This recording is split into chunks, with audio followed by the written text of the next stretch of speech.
Everyone, and welcome to today's STN e-seminar entitled Exploring PCTGEN and USGENE on STN. This particular presentation is a compendium to the presentation that was given earlier this week about the DGENE database on STN.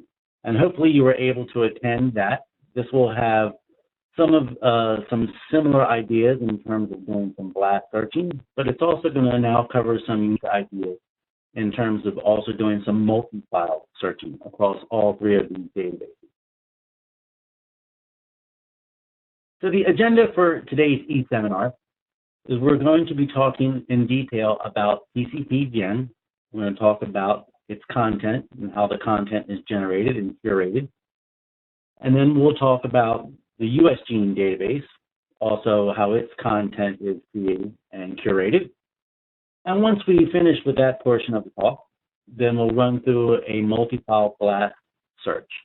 And we're going to do this across DGENE, USGENE, and PCTGEN. I should mention the link on the bottom of this slide for exploring DGENE on STN. That is the presentation that I gave on Tuesday that I was just referring to. If you were not able to attend one of those two seminars on Tuesday, I recommend that you go back and look at this presentation as well.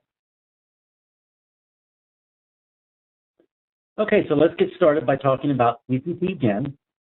PCTGEN is indeed the World Patent Application Sequence Database on STN, and it covers all the sequences from WIPO, or the PCT published application documents.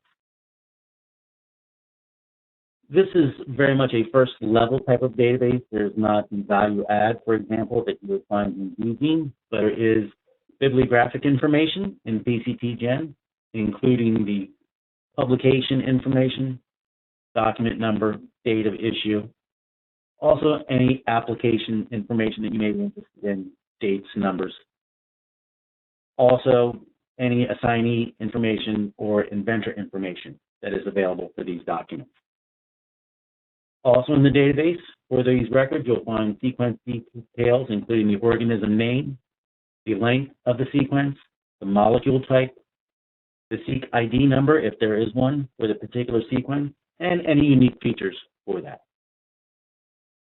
You also have the original title of the publication in the record. And one of the great things about this database is that it is a very current database.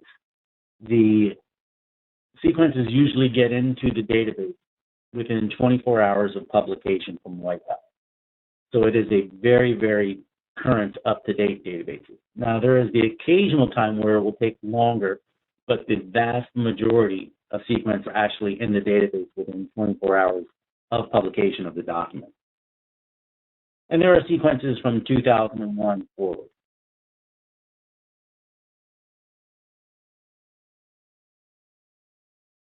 Now, much of the data that is used to create this particular database is available from a website that WIPO has out called the Published Nucleotide and/or Amino Acid Sequence Listings Contained in Published PCT Applications. So you can see a screenshot of that particular website on this slide. And if you want to visit that site directly, you can see that there is a URL at the bottom of this particular slide. And again, this is another screenshot, just a more complete screenshot of that website.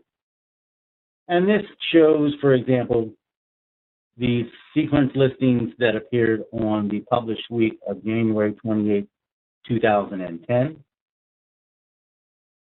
And we're going to look at one example. You can see the red box there. We're going to look at WO2010010000. Going to be here on this particular slide. Here's how it looks from that particular website. You can see some of the information that is available for this particular sequence, starting with the assignee at the very top. Then you have the title. 150 looks to be priority information. And then information pertaining to the actual sequence you can see a little further down. For example, at field 210, that is the seq ID number, so in this case, this would be seq ID number 1. Length at field 211, so this is a DNA that has 94,517 residues, and then 212 is indeed the type, 213 the organism, 220 is if there's any features for this particular sequence, and also the name key, which is field 221, the location in the document is 222, and also the sequence itself at field 400. You can see the bottom of the beginning of the sequence at the bottom of this screen capture.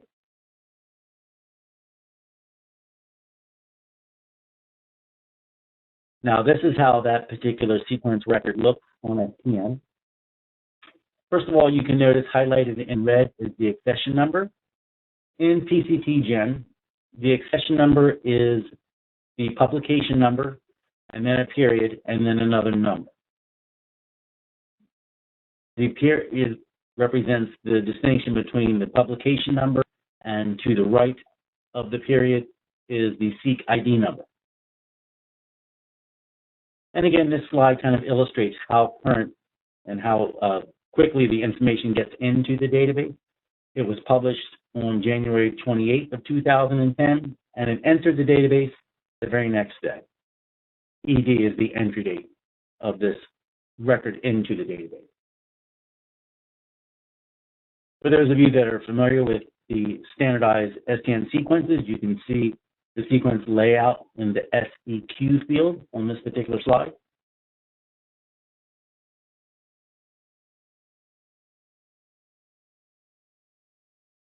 Now, the vast majority of sequences that we capture are actually in a standard format, and that standard format is known as ST25. But there's also the possibility of sequences being listed that are not in this standard format. They're not in the ST25 standardized format. These can be PDFs or in TIFF form. And presently that represents about 1/4 of all the sequences that are listed. And so they're going to take a different way for us to manipulate and get them into PCTGEN. You can see this red box where I'm going to show you a sample record where indeed the sequence is not listed in the ST25 electronic format, read, but rather in this case this is a PDF of the actual sequence. So what we at Fitz-Carlsruhe will do for those examples is we will run those through OCR software to create the sequence that creates this record that you see on this particular slide. If it is a sequence that is created through OCR software, then we will append the original title with what you see listed there, file created by using OCR software, to let you know how this particular sequence was generated and therefore put in the database.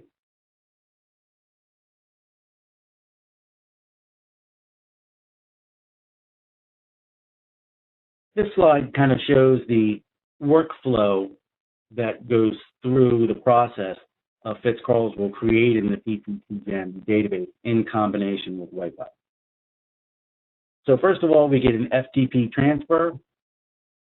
One of the things that we do at that stage is check for duplicates, because sometimes WIPO will give us the sequence information more than once, and we only want to put the sequence in once, so we check for duplicates. And then we have to figure out what the format is, because the different formats take us down different paths. If it is indeed a text format, then we will just check the information for accuracy, clean it as needed, and then it will be added to the database. If it is an image, again, the not ST25 format, for example, if it's a PDF, then we will convert the PDF to text using an OCR software program. However, if it's a TIFF, Then there might be an intermediate step where we convert it to an XML format, and then from the XML format into a text format. Whichever form it is, once we convert it to text, we then go through the steps again of checking it, making sure that it's correct and accurate, cleaning as needed, and for these documents, amending the titles I showed on the previous slide. And all that happens within 24 hours. You can see the timeline. The publications come out Thursday, and Thursday or Friday goes through all this process and should be in the database on Friday. So what do I mean by checking the information and cleaning the information? Well, first of all, we check to make sure that the tags are correct. Also that the allowed tags are in there. We have to make sure there are no forbidden special characters. For example, you can't have Asian characters in this database. So we have to correct those if there are such characters in the database. We also have to check for consistency. And finally, we have to make sure that only the allowed sequence characters are in the sequence. Occasionally, an applicant will try to put in characters or letters that aren't accepted by the ST25 format. And so those have to be either stripped out or converted to accepted characters. Now, in terms of the cleaning step, we have to remove extraneous text. For example, if there's any headers, we have to get rid of that. If there's any footnotes or page numbers, we also have to remove those from the record. And as I mentioned, for those sequences that go through the OCR step, we have to amend the original title, as we saw a couple slides ago. So we add this file was created by using OCR software to the original title.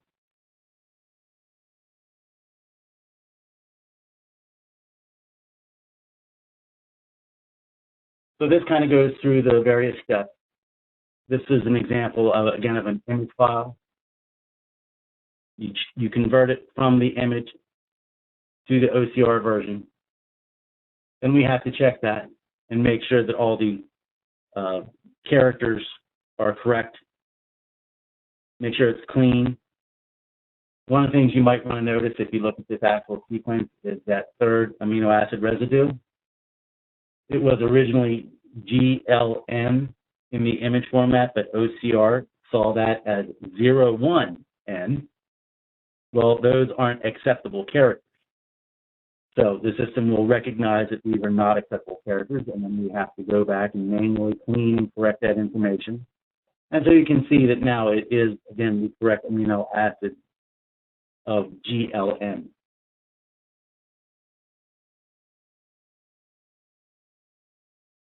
Now, in addition to the current data that we get weekly from WIPO, we've also been provided with backfile sequence information from 1999 to 2007. And most of these are in the image format. These are TIFFs or PDFs. And so FITS has an ongoing process of adding these to the database as well. It's taking us some time. We're in the middle of this process. So again, we're OCRing as much of the data as we can. And then we have to make sure that it is up to snuff. So we run it through our quality control. Make sure, again, as we saw on the previous slide, about checking and cleaning the data to make sure that it is as accurate as possible.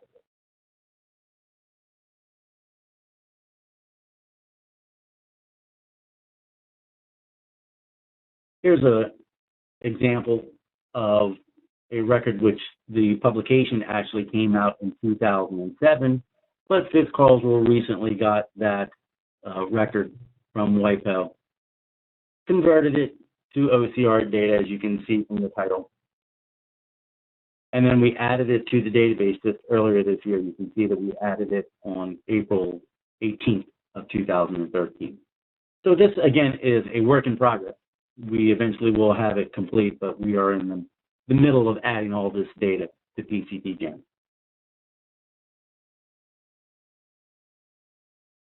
Okay, so that was PCTGEN. Now I'm going to talk a little bit about USGENE, which is the USPTO genetic sequence database produced by SequenceBase.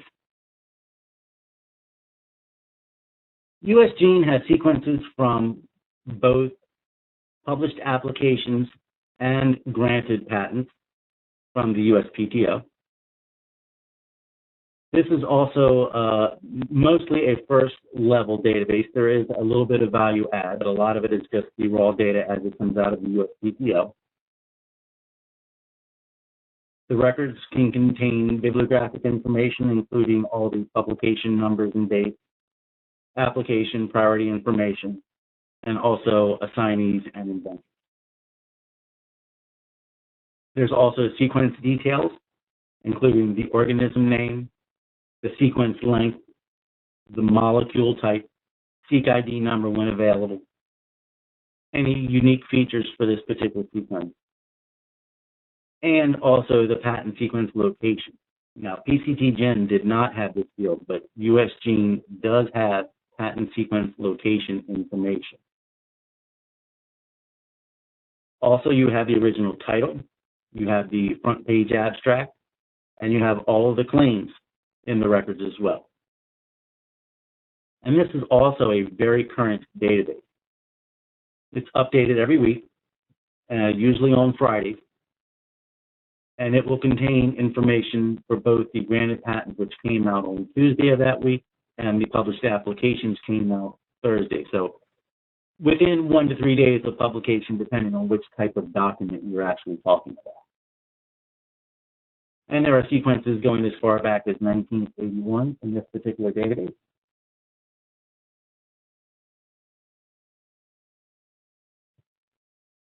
Now, unlike PCTGEN, which really just came from WIPO, USGENE is actually compiling data from 4 different sources to be as comprehensive and complete in its coverage of US sequences. One of these sources is the USPTO full text. That's for both published applications and granted patents. Another source is called PCTGEN. That is the USPTO publication site for issued and published sequences. This has sequences from 2001 going forward. 2 other areas that SequenceBase checks with to make sure it is as complete and comprehensive as possible is NCBI and EMBL. Remember that both NCBI and EMBL only cover granted patents, so they will not have any sequences that are only in the published application.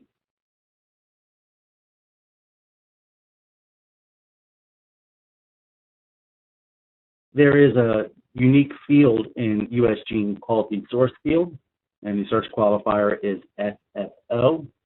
So if you wish to know where the sequence came from, you can see one of these sources listed in that SSO field, either USPTO, PCTGEN, NCBI, or EMBL.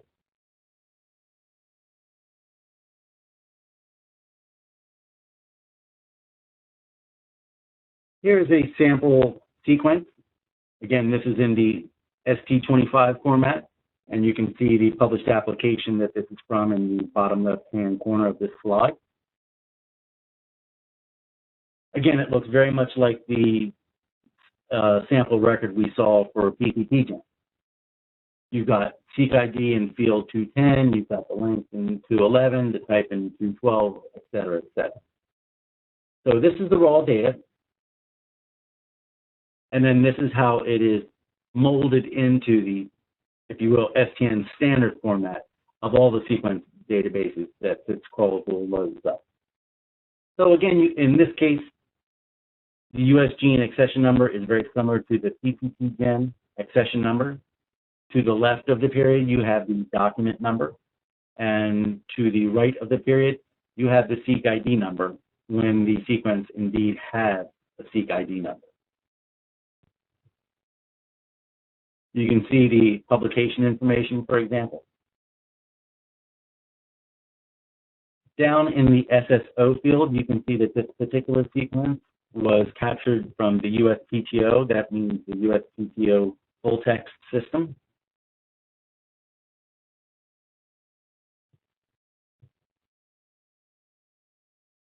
Now, I mentioned that USGENE is mostly first-level data, but there is some value add that sequence-based provides as well, and this slide kind of represents that.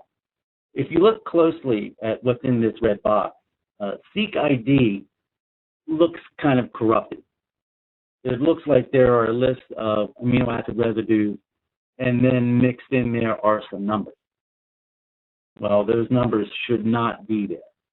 This is not a few different sequences. This is just all one big sequence that has some numbers in there that it should. And most systems would not recognize this error. But the folks at SequenceBase do capture these types of errors, and so they're able to clean this up and standardize it in the normal STN format, and we're able to make a record for it in the database. And that's what you see on this slide. So again, it was sourced from the USPTO full text, but it was really cleaned up quite a bit because of what SequenceBase was able to do with this record. And it's probably important to note that in this particular example, it was not in NCBI or in EMBL. I guess, again, because of those errors. And if you look at the bottom of this slide, you can see, again, the STN standardized format for the sequence itself. You can see it's been cleaned up and corrected as needed.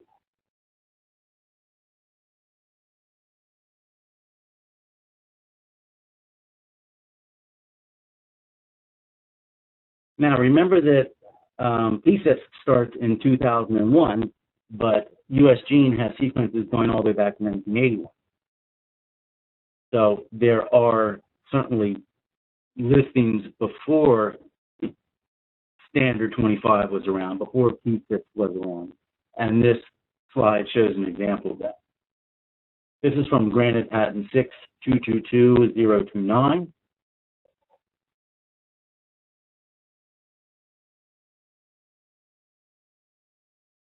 And again, you can see the corresponding USGENE record on STN for that particular sequence. And again, this particular sequence is not in NCBI or in EMBL. So again, a lot of unique information in USGENE when you compare it to either NCBI or EMBL.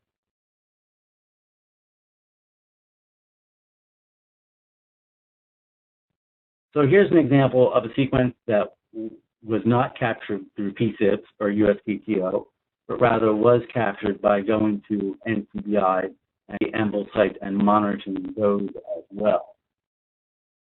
Again, remember, only for granted patent, no published application information available here. And again, here's your STN USGENE record for that particular sequence. And again, if you look in the source field, you can see it was indeed gathered from the EMBL database. And it's interesting to note that this particular sequence was not in a patent family in DG. So you would not be able to capture this particular sequence if you had only searched DG on STN.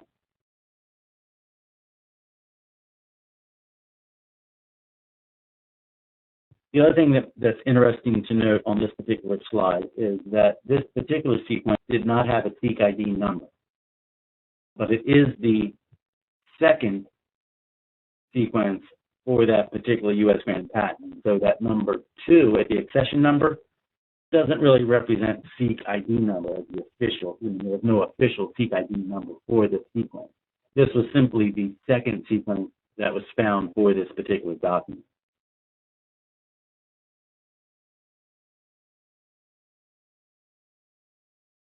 So this slide just shows you the workflow to create the USGENE database for STN. Remember, there's 4 different sources that they use. They start with PCTGEN, also the USPTO full text for published applications and granted patents. They also monitor NCBI site and the EMBL site to be as comprehensive as complete by combining all four of these sources. Then they validate the information, make sure it is as correct as possible, remove any errors, clean it up, repair stuff as needed. And then they archive it for their internal database. And once they've done that, then they extract it to send it off to STN. And again, they validate it to make sure that it's in the correct format for STN. Then they do a final check and they deliver it to Fitzcarrald's rule, which loads it, like I said, usually, I'll say Friday morning, late Thursday night, depending on the part of the world you're in.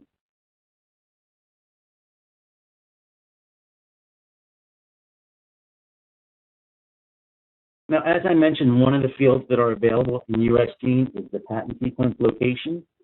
In USGENE, we have this information going back to January of 2005.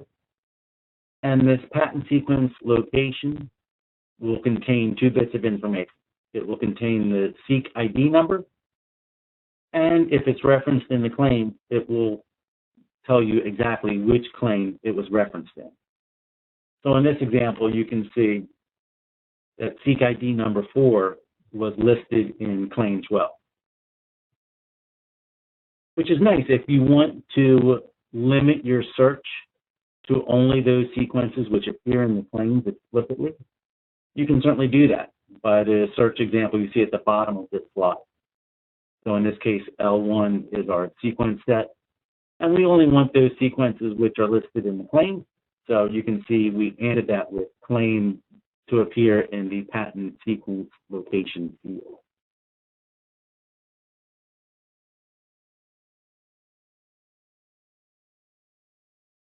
Here's an example of that. You can see this is a sequence, seek ID number 265, and it was referenced in claim 1. If you look at the exemplary claim that's also shown on this slide, it referenced in the red box all seek IDs between 94 and 266. So this particular sequence, 265, is by way of that range listed in claim 1. And so you can spot it in the TSL field.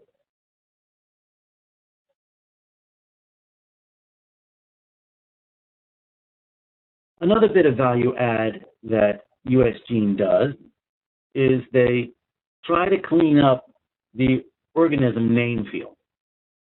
There are, to put it politely, a lot of different, shall we say, name variations and spellings for some of the organisms that you'll find in this field. And USGENE takes care, I think of it, at this count, it's 34 different organism names. They'll standardize that. You see a few listed on this slide. Probably the largest bit of work in terms of correcting and cleaning up this data is to fix all the typos for Homo sapiens. You would be surprised how many different ways people try to spell sapiens. They will also, if it's listed as human, convert that into Homo sapiens as well.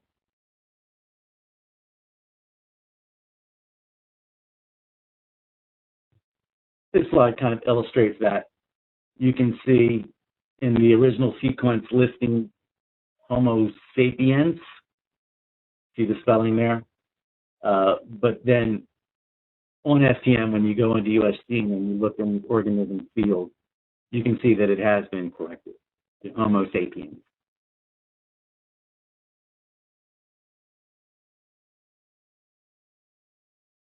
Now, I mentioned that USGENE is a very current database, but sometimes you'll see in a weekly upload some older sequences being added as well.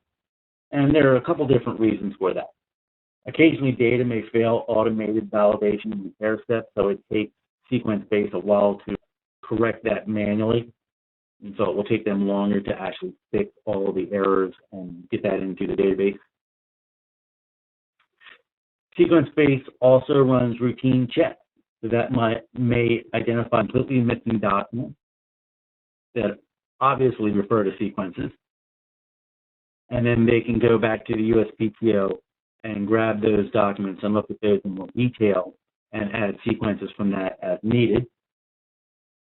And remember that NCBI and EMBL, that information is updated about every 2 months.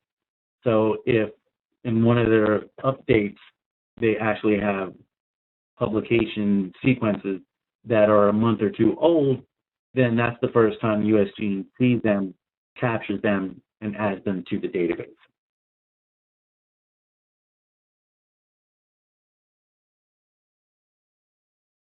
Here's an example of one of these options. In this case, there was a publication that came out April 18th of 2013, but there were no sequences listed with it.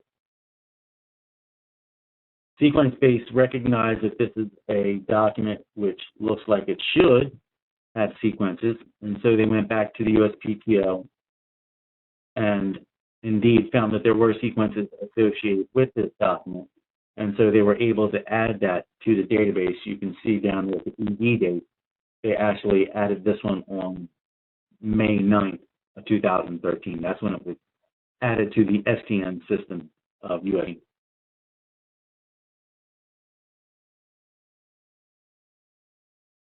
This slide is an example of a sequence which was not found in PCTGEN or the USPTO full text site, but rather became available only when it was found in the NCBI website, which again can be a couple of months after the actual publication of the document. And I should also note down there in the features table that there is oftentimes a link which allows you to access the original sequence data as published by NCBI. So if I clicked on that particular link, I would then get to this slide where you can see the original NCBI source data. And it's worth noting here that this particular sequence was not included in the original published sequence link. So again, you're not going to get this by going to the USPTO full text or the PC or the PCTGEN databases for this information.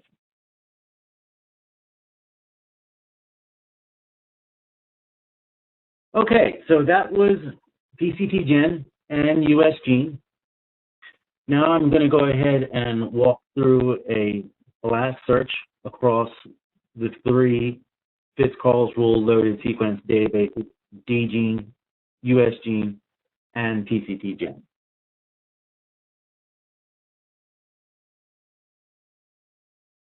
Just a reminder, the reason that there are these different databases is because they may capture different information. DGENE will cover sequences from what it considers to be the basic document and the basic document only. Again, PCTGEN only covers WIPO documents, USGENE only covers US documents.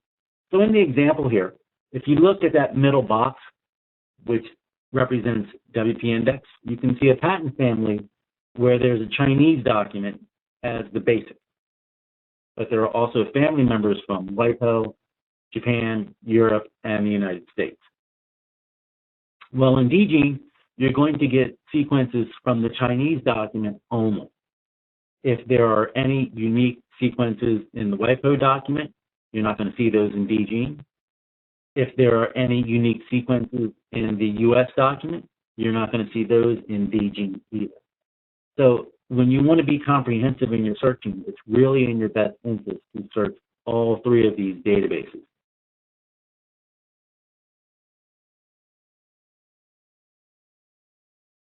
So continuing this example of a patent family in WP index, you can see there is a record here which has China as the basic, but it also has a WIPO equivalent and a US published application and a US granted patent as equivalents as well. If we look at each of these records separately, you'll see that the Chinese document has 17 different sequences that are found in DGENE. we look at PCTGEN, it has 16. And it turns out that the one additional record from DGENE was not officially listed in the WIPO document. So that is unique to the Chinese document that Thomson Reuters was able to capture from their intellectual indexing. So that's a value add sequence that was found. But if we look at the US members, they actually have more sequences than what was found in the original Chinese document. You can see in this particular example, there were 21 sequences for the published application and also the same 21 sequences for the subsequent granted patent in USGENE. That is to do with patent family. You know, they're supposed to cover the same invention, but there can be variations across different members. So you want to be very careful when you're doing a search to use as many sources as possible. And that's why we recommend using a combination of DGENE and USGENE and PCTGEN.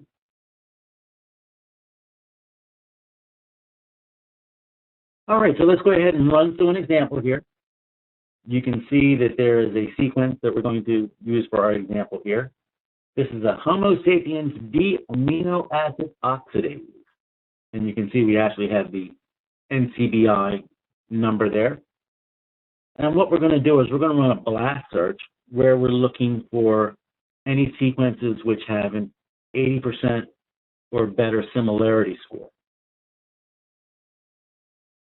And I should mention that Rob Austin ran this search on October 25th, 2013. So if you were to run the same sequence today in the same three databases, you might get a couple additional hits.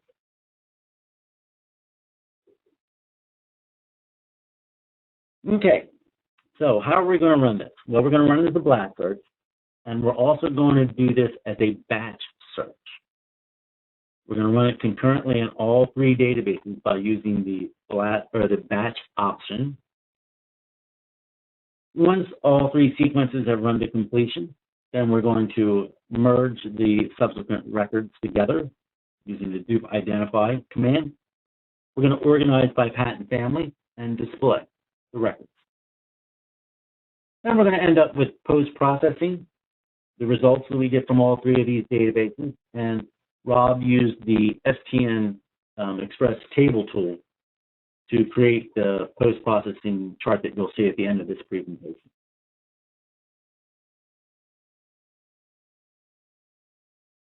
Okay, so the first step when you're running a blast search is to save, upload, and verify the query. So by save, I mean that you want to save that in a text file. You don't want to use something like Microsoft Word. You want to use something like Microsoft Notepad or some other program which allows you to save it in the text format. The STN program will only allow you to upload plain text types of records. And for longer sequences, it certainly makes sense to do it this way as opposed to trying to type all of that in. You also have a much larger amount when you do an upload as opposed to typing it. You type it in, you have a maximum of 256 characters. But when you're uploading a sequence, your sequence query can be up to 10,000 characters in there. So this is longer than what we could have typed in just due to size. So we would have to upload this from a text file.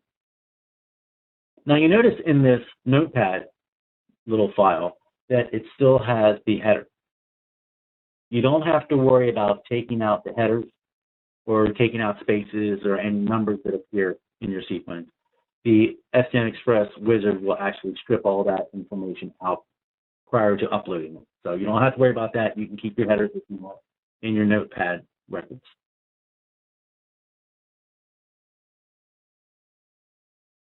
Okay, so I've saved my little sequence. It's there in a Notepad file.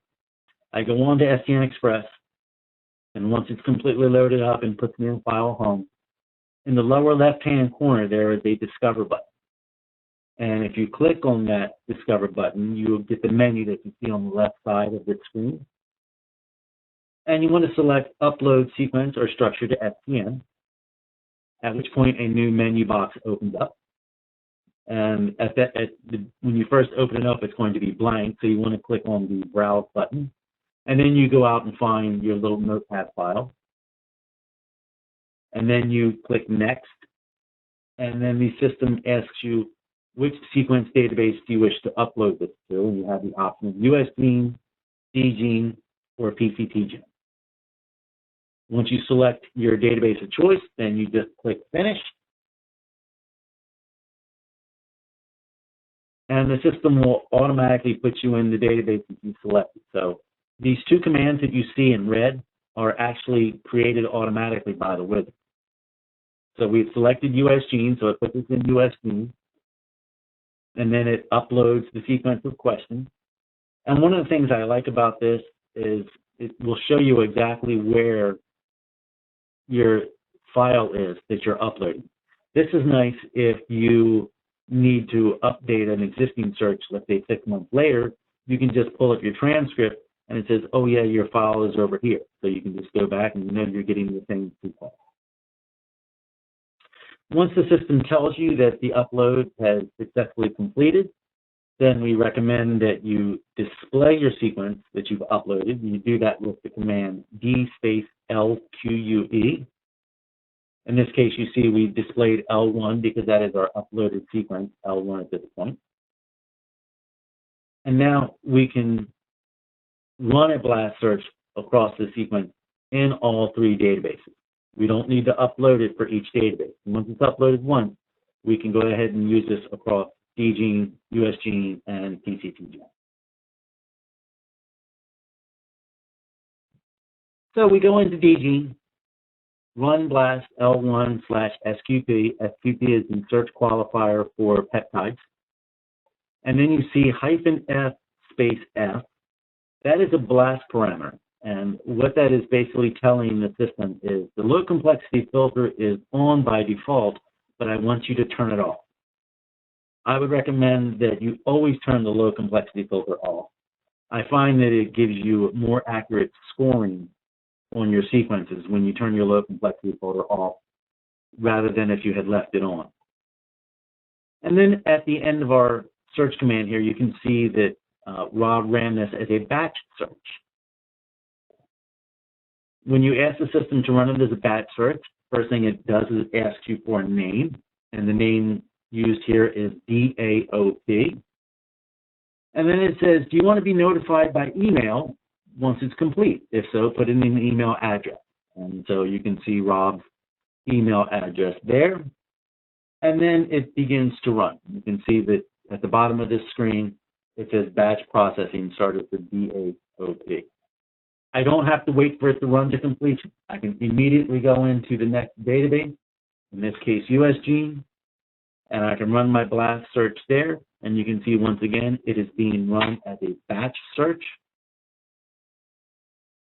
Once I tell the system I want to run it as a batch, it says, what name do you want to give it? And as we are in a different database, I can use the same name that I used in DGENE. So once again, in USGENE, I'm using the name DAOP. It tells me it's started. I instantly go into PCTGEN by the file command you see there, and I run the blast command in that database as well, also running it as a batch search. Asks you to name it again. You can see that, again, it's a unique database, so we can use the name once again, DAOP. And now all 3 of these blast searches are running behind the scenes.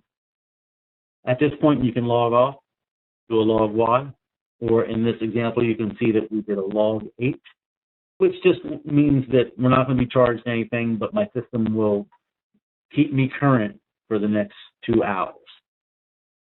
Of course, it doesn't take anywhere near that long for these blast searches to run. They're usually run in just a couple of seconds. So almost immediately, your emails will start coming back in that your search has run to completion. And so you just go back into the databases. In this case, you can see we started in file DGENE. And then you do the command run get batch and the name that you gave to your batch search. So it's run get batch DAOP. And then it'll come back and tell you the results of the blast search. So many answers were found. here's your self-score, here's your best answer score. And then the system asks you, how many answers do you want to keep? And you can always answer that in one of three ways. You can just put in the word all. You can put in a number, for example, 100, and it will then keep the top 100 sequences. Or you can put in a percentage of the overall score. And remember, when we ran this example, we were looking for sequences which had an 80% or better similarity match. So in this case, when the question says, how many do you want to keep? We put in 80%. And you can see that in DGENE, we then captured 21 sequences. Then we go right into USGENE. Run get batch DAOP again. Tells me how many answers I've retrieved. Self-score, best answer score. How many do you want to keep? In this case, you can see that we're keeping 80% again. And that returns 15 sequences. Then we finish up by going into PCTGEN, do the same command, run get batch, and your batch name, in this case DAOP. The system tells you how many were captured. Self-score, best answer score, how many do you want to keep? And again, given the way we worded this example, we're opting to keep 80% or better matches. And that results in 3 sequences from PCTGEN.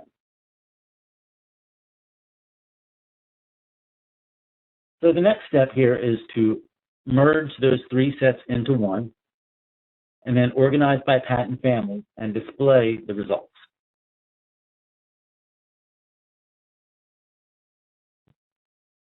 On this slide, you can see that we've used the command set dupe order file. That ensures that multi-file records merged are organized by database. And this becomes important when we do the export command a few steps down the road. So in a couple slides, I'll show you how that's important. Then, remember the step we want to do is merge these all together. Unfortunately, on the STN system, you can't just OR these together as they are coming from different databases. You can only use the OR command if you were in the same database to merge sets together. So the command you need to use on STN is called duplicate identify. And you can see the shorthand here, DUPIDE. L2 is the DGENE set. L3 is the USGENE set. L4 is the PCTGEN set. And again, notice the order there. That will become important once we do our export command a little further down the road. So now we have one major set, and that's got 39 different sequences in. The first 1 to 21 are from DGENE, 22 to 36 are from USGENE, and 37 to 39 at this point are in PCTGEN.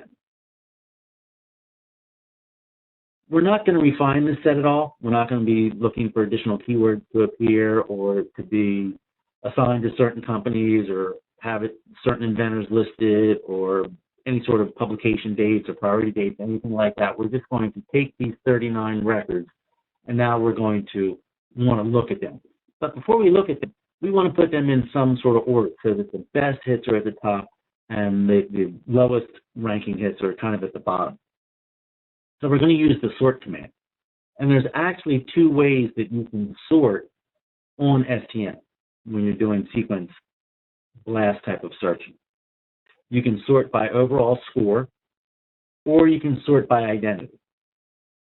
Now, we already know the 39 hits that we're interested in are all within our range of interest because, remember, we had already had the cutoff of 80% or better, which is where we built our set from. So you have the option of sort or identity, and in this example, Rob opted to sort by the identity scores descending. That's what that command is telling me.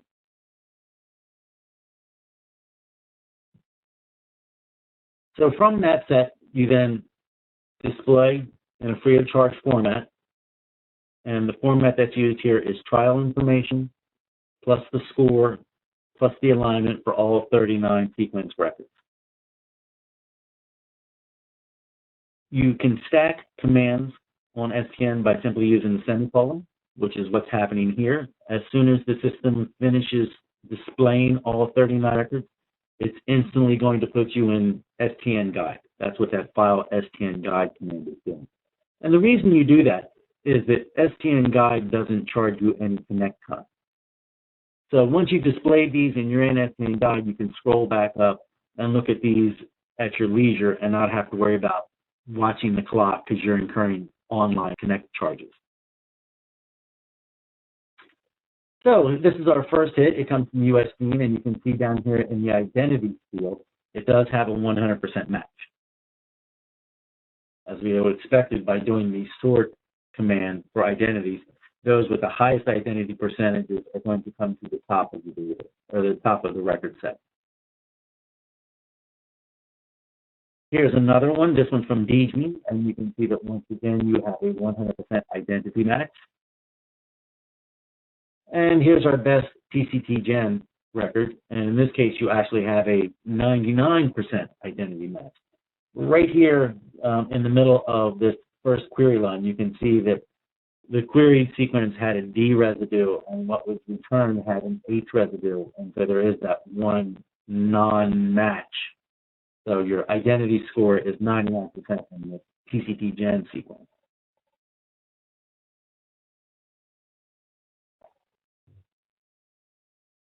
I think it's kind of obvious here that you always want to make sure that you have your transcript on.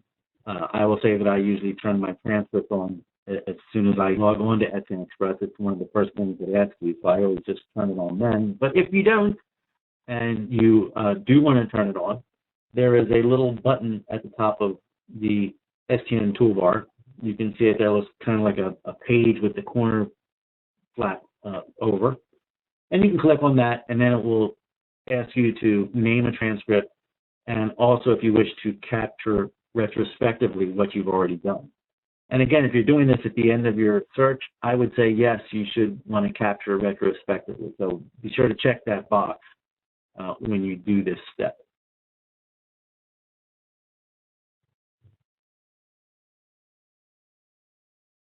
Okay, now I'm going to introduce the idea of the patent family manager.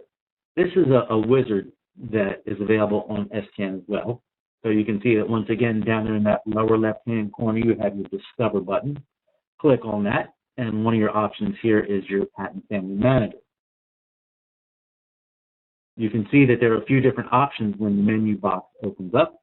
In this case, we picked the bottom portion, Customize Display of Patent Family Results. And so for the first member of each patent family, we're going to display bibliographic information, sequence length, score, the identity, and the alignment. Now in this example, you can see that there is a second box. In this case, it's blank. But if we wanted to display information from every member in the patent family, then we could put something in that second box. And it could be free information. It could be like a trial and score and alignment, as we saw on the previous slides when we were doing our display. But in this example, we left it blank. So the system is only going to show us the first best hit from each patent family. So once we've entered in the display information that we need, just click the display button, and the system will automatically F-sort. F-sort organizes by the broadest definition of what a patent family is. In other words, if the documents share any publication, application, or priority data, then it is considered to be in the same patent family. In this particular example, we have 15 different families. We have 12 multi-record families, and we also have 3, down at the bottom, 3 individual records, or you can think of that as 3 patent families that only have 1 member each. So a patent family can, for example, be multiple sequences out of 1 document, so maybe a couple out of DGENE, or it could be across different databases. you have your, going back to our example we had earlier, let's say the DGENE covered a Chinese document, PCTGEN covered a corresponding LIPO document, and USGENE covered a corresponding US document. Those could all be in the same patent family, and FSORT would pull these all together, and then it's only going to show you the best hit from each one. That's what the first number is. Now remember back quite a few slides ago, we did set dupe order file. And then we did DGENE first, USGENE second, and PCTGEN third. If they are of the same rating, then it's going to show you a DGENE set first.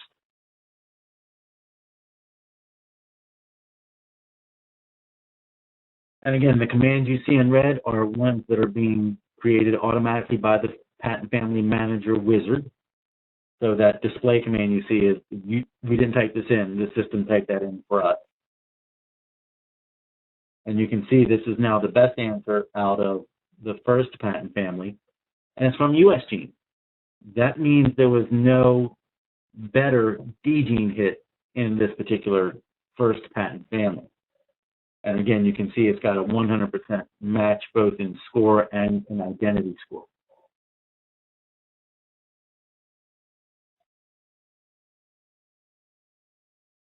This is now out of patent family number 8, and you can see this does come from DGENE.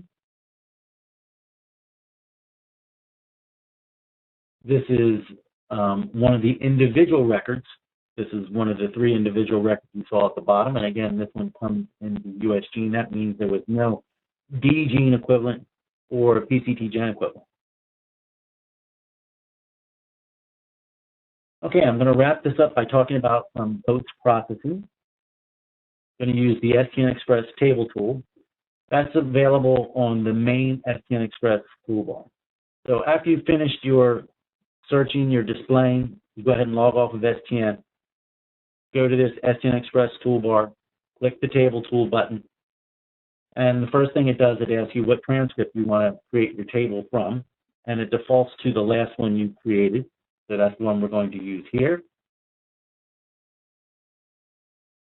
You can choose an existing template, or you can build your own template if you so desire.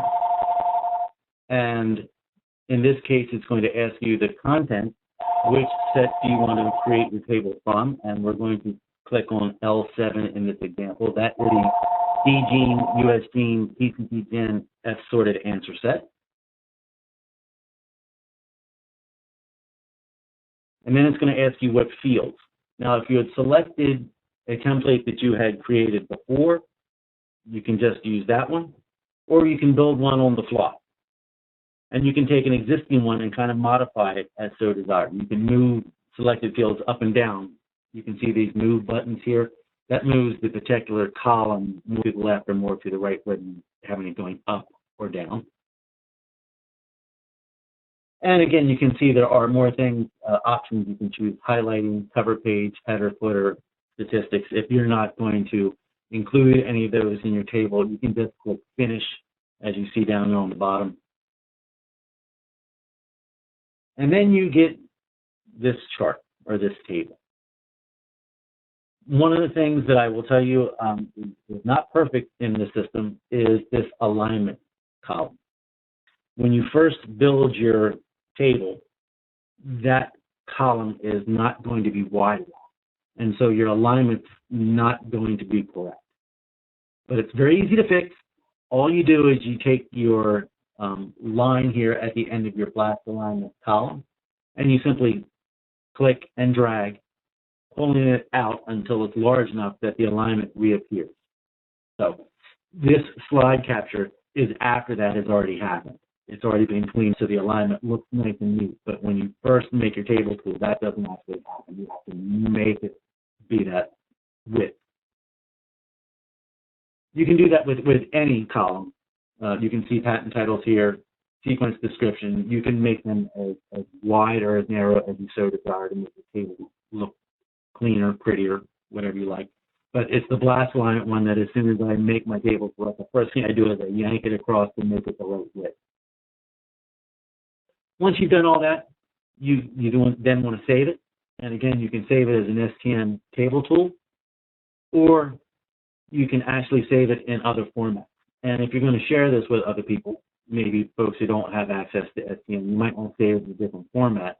You can see the example here. We actually saved it in an Excel format, so that anyone who has Microsoft Excel can now open up this table and see the information very easily.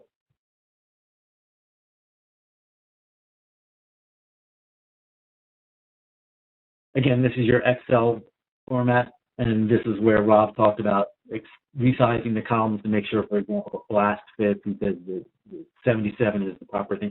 I actually fix that as soon as I get to the table tool before I even save it in Excel format.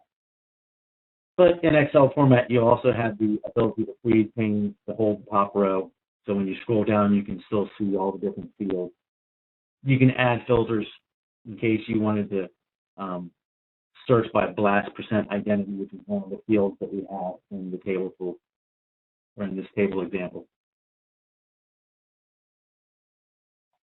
And this is just a kind of a side note to kind of let you know what was actually captured in those 14 different patent families that we have.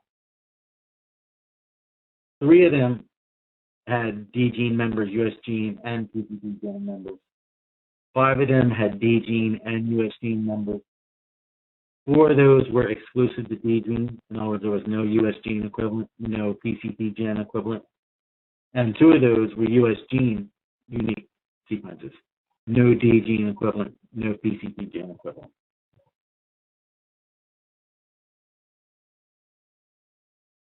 Now, I mentioned how both PCTGEN and USGENE are very current databases. They're, up to date, next day, 1 to 3 days. But if you look on this particular chart, you can see that DGENE actually, the timeliness is about 2 months. And the reason for that is it takes time to actually build all that great value add that Thomson Reuters does. So there are times where you're going to capture unique things out of USGENE and PCTGEN just because of this timeliness factor. Okay, so just to summarize, we talked about the database content of PCTGEN, we talked about the database content of USGENE, and then we ran a multi-file blast search across the 3 databases, DGENE, USGENE, PCTGEN, used the table tool to post-process our information. And again, you can see again that link to the previous e-seminar we ran this week, Exploring DGENE on STN. You can see the link at the bottom of this slide. This slide simply shows you some resources that we have for sequence searching on STN. We have recorded e-seminars, both with audio and those with just PDFs, so you can see the link there. There is a presentation about sequence basics. There's also a more in-depth multi-file patent searching for sequences that's available there. You can also see links to the 2 databases I talked about today, PCTGEN and USGENE, on this slide. And Rob Austin had recently updated the USGENE workshop manual. A lot of great helpful hints in that, some great search examples, and you can see the link on the bottom of this slide. And this slide just talks about the kind of documents that you'll find covered in USGENE: published applications, granted patents, statutory invention registrations if they have a sequence. They're also in there. Probably most interesting also are the plant documents. So if there are sequences listed in any of the plant patent applications or granted patents, you'll find them in USGENE as well. Okay, so that ends the official part of the presentation. If you have any questions about this, you can always contact the help desk, help@cas.org, or helpdesk@fitz-carlsrule.de, or you can always write me directly. My email address is jim.brown@fitz-k.com.